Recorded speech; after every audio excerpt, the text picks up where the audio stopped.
l'invité de la matinale. KTO Radio.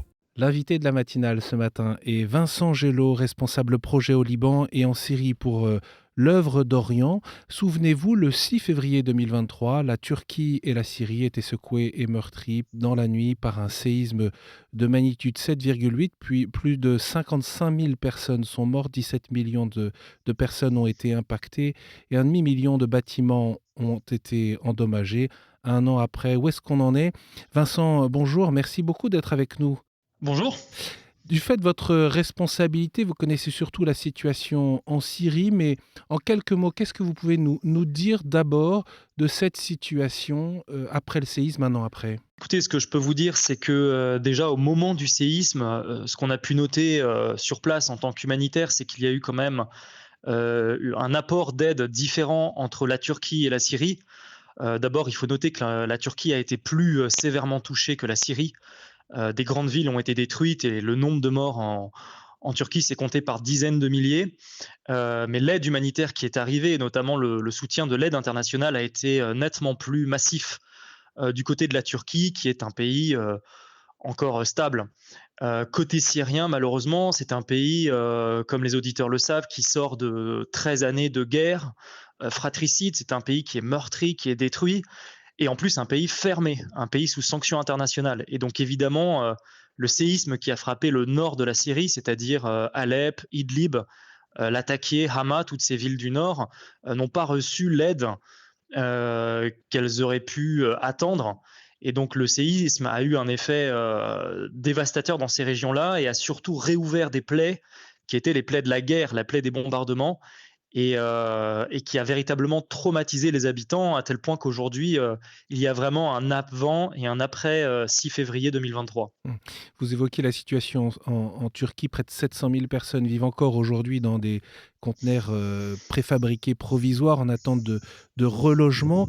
Du côté de la Syrie, est-ce que l'aide humanitaire a pu être distribuée ? Vous parliez de ces sanctions en cours contre le pays. Alors, il y a eu des aides humanitaires apportées par certains pays alliés ou proches du gouvernement syrien. La France a aussi apporté quelques aides. Certains pays ont apporté un peu d'aide humanitaire. Mais très franchement, d'abord, le besoin avant le tremblement de terre était déjà immense.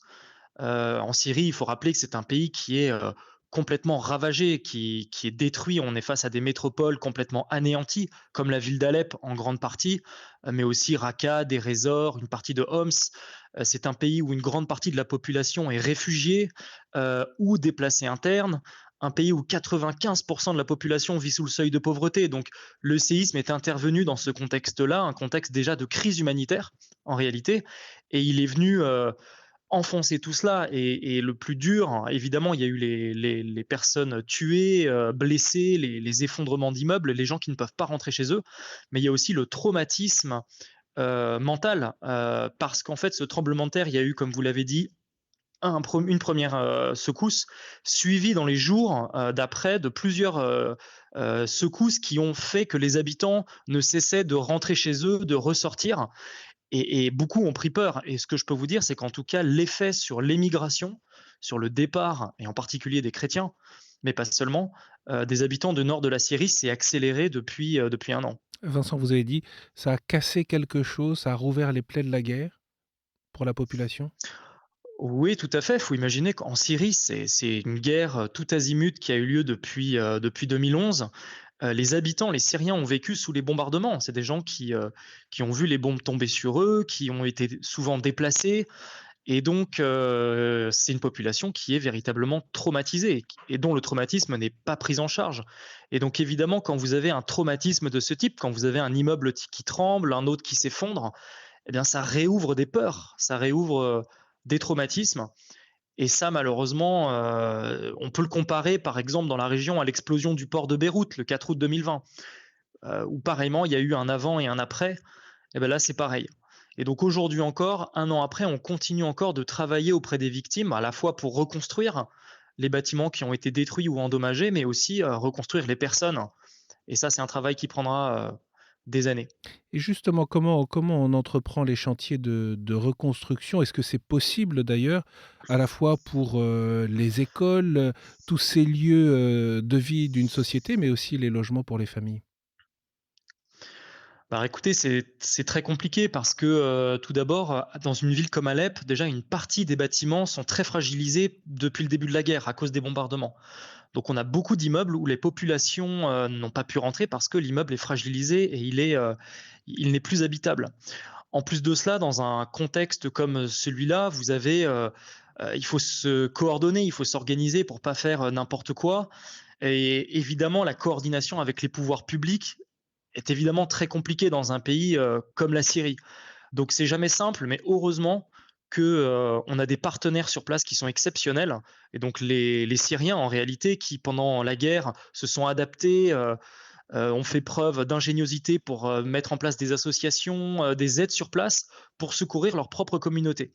Et donc quand il y a eu le tremblement de terre, toutes ces, cellules, je dirais, se sont réactivées et ils ont fait preuve voilà, d'une adaptation magique. Enfin, je veux dire, dès le soir même, les églises, se sont ouvertes pour accueillir des déplacés chrétiens et musulmans. Les congrégations se sont mis en branle, les associations locales aussi, les évêchés. Donc c'était admirable. Vraiment, on est face à une population, tout à fait résiliente et qui s'est habituée à survivre, malheureusement avec très peu d'aide.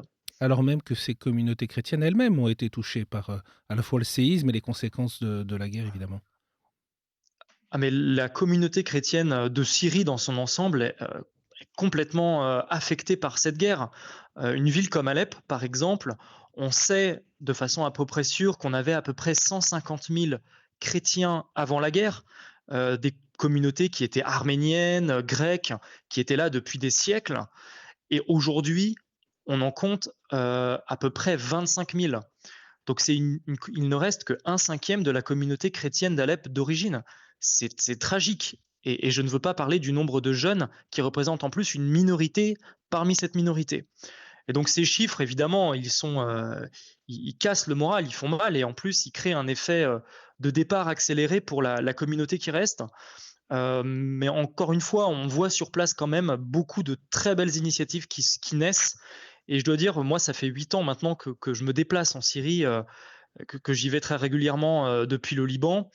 Et je dois dire que plus la situation s'enlise, plus elle s'enfonce, malheureusement, même si on n'en parle plus beaucoup dans les médias, plus les Syriens redoublent d'ingéniosité, de courage pour se sortir de là. Mmh. Et donc aujourd'hui, la communauté chrétienne de Syrie cherche une destinée, si vous voulez, pour se trouver un avenir dans cette situation-là. Alors quelles sont les perspectives d'une part et puis d'autre part, parlez-nous aussi des besoins et est-ce que vous, votre soutien peut arriver bien sur place auprès des communautés, de ceux qui en ont besoin? Bah, déjà sur ce point-là, dès le lendemain du tremblement de terre, moi j'ai pu, à partir de Beyrouth, entrer en Syrie avec un camion chargé de plus de 50 000 couvertures parce que il faisait très froid à ce moment-là. Et donc on avait, voilà, c'était un des besoins prioritaires le lendemain du séisme. Donc c'était possible, mais c'est compliqué. C'est compliqué et il faut avoir des bons contacts, des bons relais sur place pour pouvoir passer les frontières et puis les différents barrages militaires. Ensuite, concernant la communauté chrétienne de Syrie, nous on place beaucoup d'espoir dans la jeunesse. On est face à des jeunes qui ont grandi dans la guerre, donc qui sont très matures, des jeunes qui ont créé des associations qui aident leur communauté, donc que ce soit dans le domaine de l'emploi, de l'éducation, de la formation. On est face à des jeunes qui ont envie d'apprendre et qui ont vraiment envie de s'en sortir. Alors c'est vrai que cette jeunesse, elle est tiraillée entre le rêve de partir, d'émigrer, parce que le pays est en guerre, il y a toujours un service militaire, l'avenir est très compliqué pour eux. Et en même temps, ce sont des gens qui aiment leur terre, qui aiment leur pays, leur ville, qui y sont attachés. Et donc, il faut pouvoir leur offrir quelque chose, si vous voulez. Et donc, nous, des associations comme l'œuvre d'Orient, mais aussi comme d'autres, on est là pour les accompagner dans ce cheminement, dans ce destin. Mais on croit que de cette jeunesse peut sortir quelque chose. Et que la communauté chrétienne de Syrie, même si son nombre s'est réduit, comme peau de chagrin, paradoxalement, peut avoir un rôle à jouer pour la Syrie dans sa reconstruction matérielle, grâce à l'ouverture qu'elle propose aussi à la Syrie, mais aussi dans le travail de réconciliation entre les Syriens après cette guerre fratricide. Justement, face à l'immensité des besoins, sur quoi portent vos programmes et comment soutenir aussi cette espérance qui ne passe pas que par l'aide matérielle? Tout à fait. Alors d'abord, je dirais qu'il y a l'aide traditionnelle que l'œuvre d'Orient fait auprès des communautés sur place, que ce soit l'éducation, donc les écoles. Évidemment, les diocèses et les congrégations ont un certain nombre d'écoles, même en Syrie, qui sont ouvertes à des enfants de toutes les confessions, de tous milieux sociaux, et donc elles jouent un rôle très important. Il y a aussi le domaine de la santé, les dispensaires, les hôpitaux, les œuvres de charité. Donc ça, c'est les aides traditionnelles qu'il faut poursuivre parce que ces missions sont des missions anciennes et elles jouent un rôle toujours important dans la Syrie d'aujourd'hui. Et puis à côté de ça, il y a l'aide, je dirais, d'urgence, l'aide humanitaire. Donc on fait par exemple de la reconstruction d'appartements pour que des populations déplacées puissent rentrer chez elles, dans la ville de Homs par exemple, qui est une ville très sinistrée. On fait des projets d'emploi aussi parce qu'on a compris que le fait d'avoir un emploi pour un Syrien, donc un entrepreneur, un artisan ou un agriculteur, ça lui permet de se fixer, de sortir de l'assistanat et d'envisager un avenir. Voilà, donc c'est le type de projet qu'on peut faire. C'est assez varié. On essaye de s'adapter en fait aux besoins de chaque ville, de chaque village.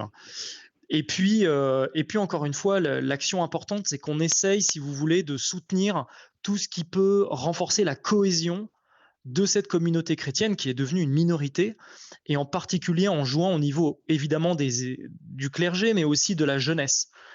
Parce que tous ces jeunes, finalement, ils partagent la même détresse, les mêmes souffrances, mais aussi les mêmes espérances. Et donc, c'est là qu'on essaye de souffler un peu et on espère vraiment voir se lever parmi cette jeunesse de nouveaux prophètes, voilà, qui puissent un peu ranimer la flamme, redonner une lumière là où il n'y en a plus. Et voilà, essayer de retracer une ligne, un destin pour cette communauté chrétienne de Syrie dont le processus vital, faut le dire, même si c'est dur à entendre, est engagé d'ici peut-être les 40 ou 50 prochaines années. Merci beaucoup Vincent Gelot pour votre témoignage et vos actions et nous avoir raconté comment aujourd'hui, un an après, on vit notamment en Syrie, dans ces villes si éprouvées. Je rappelle que vous êtes responsable projet au Liban et en Syrie pour l'œuvre d'Orient. Pour ceux qui veulent soutenir les actions de l'œuvre d'Orient et qui souhaiteraient en savoir plus, voici le site internet œuvre-orient.fr. Et bien sûr, vous pouvez retrouver cet entretien podcast sur l'appli de KTO Radio et sur le web ktoradio.com. Merci beaucoup. Merci à vous.